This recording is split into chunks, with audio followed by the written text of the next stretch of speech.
नमस्कार दोस्तों, आप सभी का फिर से एक बार स्वागत है। नमस्कार दोस्तों, आप सभी का स्वागत है आपका अपना channel YouTube channel Bihari study point पर। आज हम लोग बहुपद का शून्यक निकालना सीखेंगे। बहुपदों का शून्यक कैसे निकालते हैं। बहुत सारे स्टूडेंट जो हैं इस तरह के क्वेश्चन में गलत कर बैठते हैं, गलत करके आ जाते हैं एग्ज़ाम में। कंपटीशन एग्ज़ाम हो या क्लास 10th का हो या 9th का हो, इस तरह का क्लास 9th और 10th में क्वेश्चन डालता है, जो कि बहुत सारे स्टूडेंट जो है इसमें मिस्टेक कर बैठते हैं। आज इसको हम लोग निकालेंगे शॉर्टकट ट्रिक के माध्यम से। तो इसको बनाने से पहले हम लोग समझेंगे कि शून्यक क्या होता है, बहुपदों का शून्यक किसे कहा जाता है, शून्यक का अर्थ क्या होता है। जब तक हम लोग शून्यक नहीं समझेंगे तो इसको नहीं निकाल पाएंगे। तो आइए इसको समझते हैं, शून्यक किसे कहा जाता है। तो शून्यक का मतलब होता है कि किसी संख्या को जोड़ने या घटाने पर शून्य आ जाना चाहिए। यानी घटाने पर क्या आना चाहिए, शून्य आना चाहिए। तो मान क्या रखेंगे ऐसा संख्या कि घटाने पर शून्य आना चाहिए। जैसे यहाँ पर फर्स्ट क्वेश्चन में दिया हुआ है कि x+2, तो x+2 में हम x का मान यहाँ क्या रखेंगे, x का मान क्या रखा जाए कि यहाँ 0 आ जाए घटकर।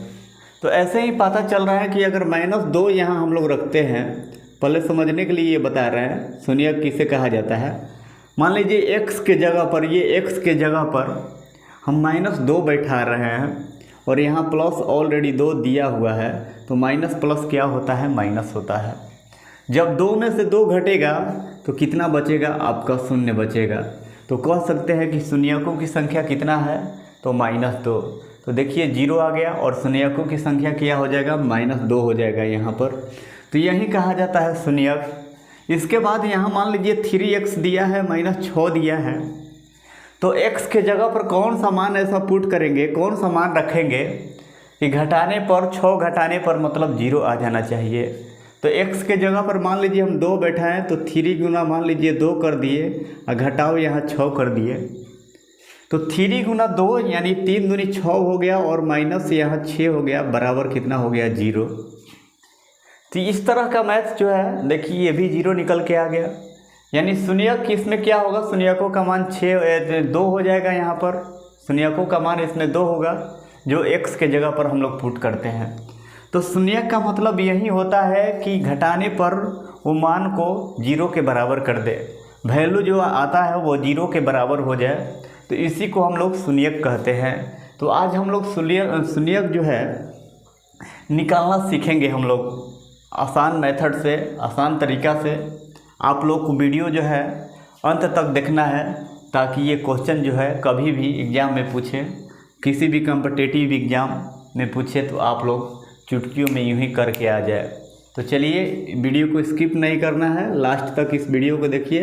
अब हम बता रहे हैं शून्यकों की संख्या के बारे में कैसे निकालते हैं। तो मान लीजिए यहाँ 3x दिया है -6 और यहाँ पर x+6 दिया है, x+6 दिया है, x+2 दिया है, यहाँ पर x+2 दिया हुआ है। तो कैसे निकालेंगे, तो इसको हम लोग लिख सकते हैं शून्यक निकालने के लिए x+2 बराबर क्या कर सकते हैं, 0। x+2 बराबर क्या लिख सकते हैं, 0। तो अब हम लोग लिख सकते हैं x बराबर, ये प्लस में है, इधर लेफ्ट में राइट में जाएगा तो क्या हो जाएगा आपका -2। तो देखिए आंसर निकल के आ गया, शून्यकों की संख्या -2, जो कि अभी बताए हैं। इसी तरह से क्वेश्चन नंबर 2 जो है क्वेश्चन नंबर 2 जो दिया हुआ है, इसमें मान दिया है आपका 3x - 6। अब 3x - 6 को हम लोग क्या लिख सकते हैं, तो 3x - 6 बराबर 0 लिख सकते हैं। अब 0 बात आती है कि सर यहाँ बार बार 0 क्यों लिखा जाता है, तो क्योंकि शून्यक के लिए 0 लाना अनिवार्य होता है। जब तक 0 नहीं लाइएगा तो शून्यक संतुष्ट नहीं होगा, और शून्यक लाने के लिए यहाँ पर हम लोग 0 लिखते हैं, शून्यक का वैल्यू लाने के लिए, मान लाने के लिए। तो देखिए 3x - 6 बराबर 0 लिख दिए।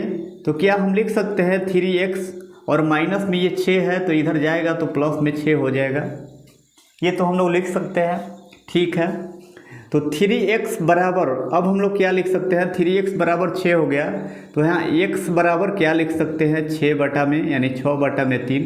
तो 3 दूनी 6 यानी 2। तो x बराबर क्या आ गया, शून्यकों की संख्या 2 निकल के आ गया, जो कि यहाँ 2 उस समय पुट करके आपको बताए हैं। तो ये रहा आंसर आप लोगों को। क्वेश्चन नंबर 3 हम लोग देखते हैं। क्वेश्चन नंबर 3 जो है ये भी बहुत ही आसान है। यहाँ मान लीजिए 2 डिजिट था, यहाँ पर भी 2 डिजिट था, तो आसान मेथड से बना दिए।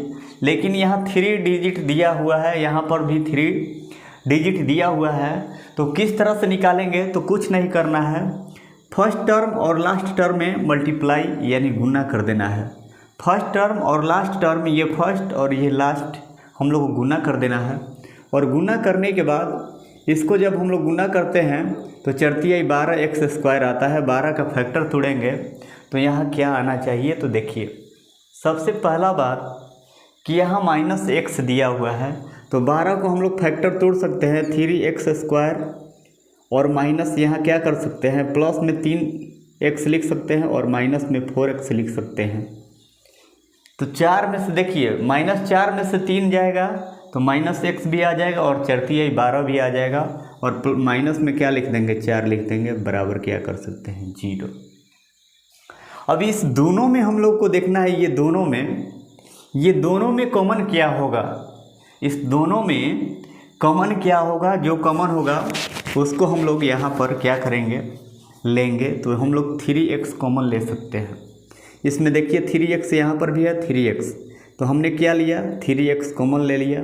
ठीक, जब 3x कॉमन लिए, इसलिए संतुष्टि से और आसानी से समझा रहे हैं ताकि आपको समझ में आ जाए।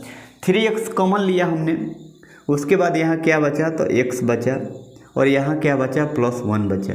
ठीक, तो अब कुछ नहीं करना है। मेरा कहना है कि बहुत सारे स्टूडेंट को नहीं समझ में आता है यहाँ क्या करें, तो इसको यहाँ पर हम सीधे लिख देंगे x + 1, और x प्लस में अब क्या क्या मान रखेंगे कि -4x आ जाए और -4 आ जाए। तो यहाँ पर हम लोग -4 रख देंगे, तो देखिए मान निकल के आ जाएगा। -4 में x से गुना करेंगे, मल्टीप्लाई करेंगे तो -4x, और -4 में x से गुना करेंगे तो -4 आ जाएगा। प्लस माइनस जब गुना होता है तो क्या होता है, माइनस का चिन्ह होता है। अब हम लोग को आंसर लेकर आना है क्या, तो x + 1 बराबर क्या लिख सकते हैं, 0। ये कोष्ट वाला एक ले लिए, ब्रैकेट में एक ले लिए आंसर, तो x बराबर क्या लिख सकते हैं, -1। ये रहा आंसर। एक आंसर निकल के आ जाएगा, 3x और -4 बराबर क्या लिख सकते हैं, 0। तो इसलिए लिख सकते हैं हम लोग 3x, अब बराबर इधर आएगा तो 4 हो जाएगा, और x बराबर 4 बटा में क्या हो जाएगा, 3। तो ये भी आंसर निकल के आ गया। ठीक, अब नेक्स्ट क्वेश्चन हम लोग देखते हैं। क्वेश्चन नंबर ये 4, x² दिया है, -5x दिया है, +6। जो 6 दिया है तो हम लोग क्या लिख सकते हैं, -3x और -2x जोड़ेंगे तो 5x हो जाएगा, और गुना भी करेंगे तो ये क्या हो जाएगा, माइनस माइनस प्लस। तो यहाँ हम लोग लिख सकते हैं x² और -3x और -2x, और प्लस में क्या लिख सकते हैं, +6। तो यहाँ ये दोनों में कॉमन क्या हो सकता है, तो ये दोनों में कॉमन हम लोग को x दिखाई दे रहा है, तो x ले लिए, यहाँ x बचा, और माइनस यहाँ 3 बचा, और यहाँ पर x माइनस क्या ले लेंगे, 3 ले लेंगे, और यहाँ माइनस क्या रखेंगे, 2 रख देंगे।